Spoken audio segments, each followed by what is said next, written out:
कितने भव हो गए अपने आत्मदेव के दर्शन की प्रतीक्षा करते करते, निज परमात्मा के प्रकटन की प्रतीक्षा करते करते अनंत काल बीत गया है।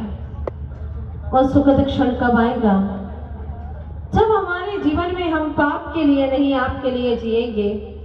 वह आपके लिए जीने का सुखद क्षण हमारे जीवन में कब आए प्रभु, बस यही भावना करते हैं। भगवान कहते हैं कि जब तक तेरी निज देव के प्रति रुचि जागृत नहीं होगी तो जिन देव के प्रति भी सच्ची रुचि और श्रद्धा जागृत होने वाली नहीं है। क्योंकि जिसने निज आत्मा को जाना है सम्यक्त्व के क्षणों में, और वो भी जिन देव के आश्रय से ही, बिना जिन देव के निज देव मिलता नहीं, और निज देव मिले बिना सच्चा जिनत्व प्रकट होता नहीं है। इसीलिए जिन दर्शन से निज दर्शन की कला सीखना है। कहानी में आप लोग सुन रहे थे कि अब वो दिव्य वस्त्र को स्पर्श किया तो नल का जो ओरिजिनल रूप था वो सामने प्रकट हो जाता है।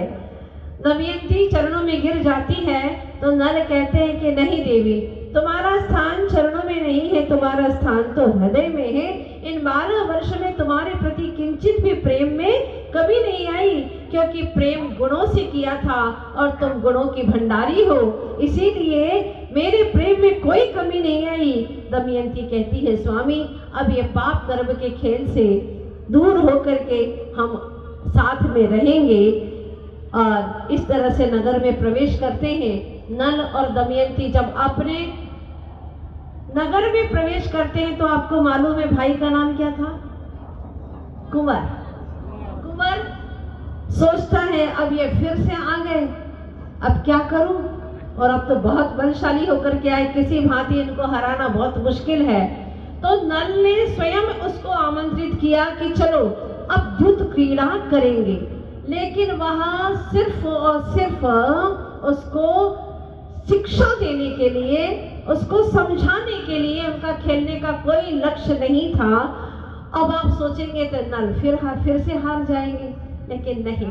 ऋतुपाल राजा के साथ में रह करके पासा कैसे फेंकना चाहिए वो नल राजा ने सीख लिया था, और बहुत ही तरीके से सीखा था।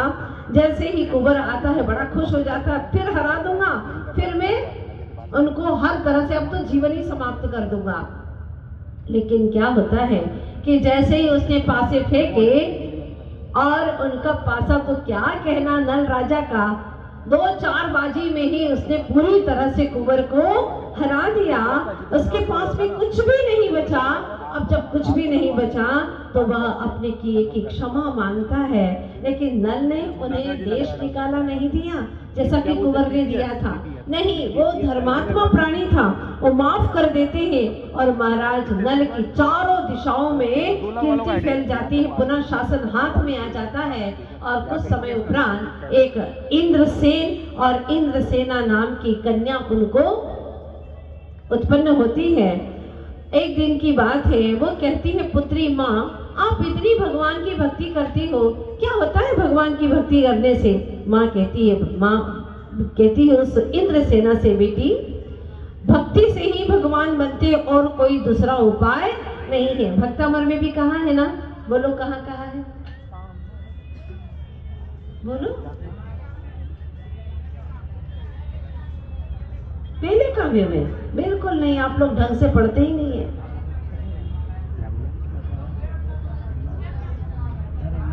आप लोग बताओ।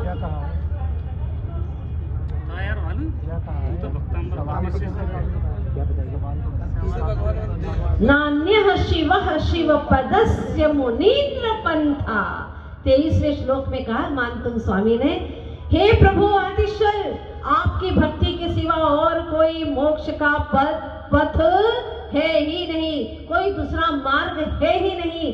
भक्ति ही मुक्ति का रास्ता दिखाने वाली है और कोई नहीं है। तो भक्ति कैसी हो? अटूट हो, निर्विकल्प, बिल्कुल हर तरह से निर्विकल्प होकर के प्रभु के गुणों में अनुराग करे। खाली द्रव्य की स्वाहा करना भक्ति नहीं है। अपने दुष्कर्मों की, अपने बुरे भावों की, अपने विकारी भावों की स्वाहा कर देने का नाम भक्ति है, और भगवान के गुणों के प्रति अनुराग हो जाने का नाम ही भक्ति है। अब क्या होता है, बेटी कहती है, माँ मुझे तो दीक्षा का नाम लेते ही बहुत घबराहट होती है, और आप हमेशा बताती रहती हैं कि भगवान होना है तो दीक्षा तो लेनी ही पड़ेगी। ये मजबूरी है, लाचारी है माँ, क्यों लेनी पड़ेगी? मुझे तो बहुत घबराहट होती है, दीक्षा का मतलब मुझे तो लगता है एकदम नीरस जीवन। तो माँ कहती है, ध्यान से सुनो, आप सभी के प्रश्न है ये। आपको लगता है दीक्षा मतलब नीरस जीवन, अब तो क्या कुछ खाना वाना ऐसे ही एक बार खाना है, तो शरीर को सजाना नहीं। मतलब ये कि शरीर को सजाने में आपने सुख माना है। अब आप स्वयं बताइए कि शरीर को जब आप सजाते हैं तो क्या आत्मा को सुख मिलता है या आपके मात्र सोच का सुख है? बोलो। और जब शरीर पर झुर्रियां पड़ गई, मान लो शरीर के ऊपर झुर्रियां पड़ गई, बाल सफेद हो गए काले से, तो इसमें आत्मा को कोई दुख है क्या? कोई दुख होता है क्या इससे?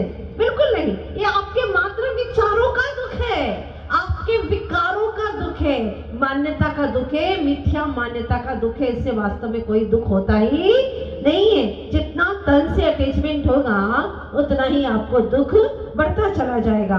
तो बेटी जब कहती है तो माँ ने क्या जवाब दिया? नहीं बेटी, दीक्षा यानी स्वयं के साक्षात्कार, स्वयं से साक्षात्कार होना, वो इष्ट है। और जहाँ पर इष्ट होता है वहां पर कोई प्रकार का कष्ट होता ही नहीं। दुकान पर बैठे सवेरे से दोपहर हो गई, 2 बज गए, भोजन किया नहीं है, अभी एक दाना मुंह में डाला नहीं है, पर क्या ग्राहकों की कतार लगी है। सच बताना, आप अपने आप को दुखी महसूस कर रहे हैं या सुखी? सुखी क्यों? खाने को नहीं मिल रहा है, एक दाना नहीं खाया अभी तक।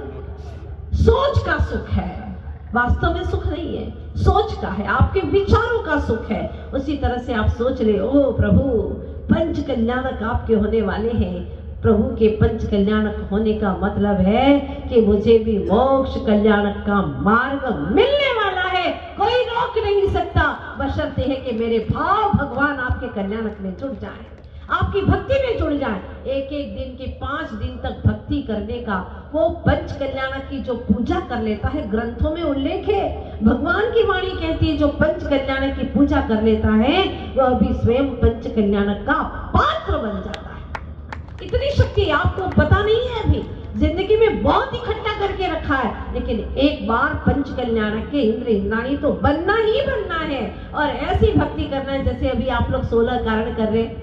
कई महिलाओं ने मुझसे आकर के कहा, माता जी पहली बार 16 कारण का ये समझ में भाव आ रहा है कि एक एक कारण भावना में क्या क्या अर्थ छिपा हुआ है, हम क्यों करते हैं 16 कारण, ये पहली बार हमें भाव समझ में आ रहा है। ऐसे ही पंच कल्याणक आपको पहली बार समझ में आएंगे कि आप क्यों करते हैं, ये क्यों मनाते हैं देवतागण। और जब आप पूजन करेंगे आपके भव भवांतर की जितने भी कर्मों की, पाप कर्मों की बेड़ियां तड़ातड़ टूटती चली जाएंगी, क्योंकि आप अपने आप को स्वयं इंद्र इंद्राणी मान करके पूजा आराधना करना, ये सोच करके कि मैं भगवान के साक्षात पंच कल्याणक में आकर के आराधना कर रहे हैं। शुभ कार्य में कभी देरी नहीं करना, शुभस्य शीघ्रम कहा है। बेटी कहती है, माँ लेकिन ये जो नियम आदि लेने पड़ते हैं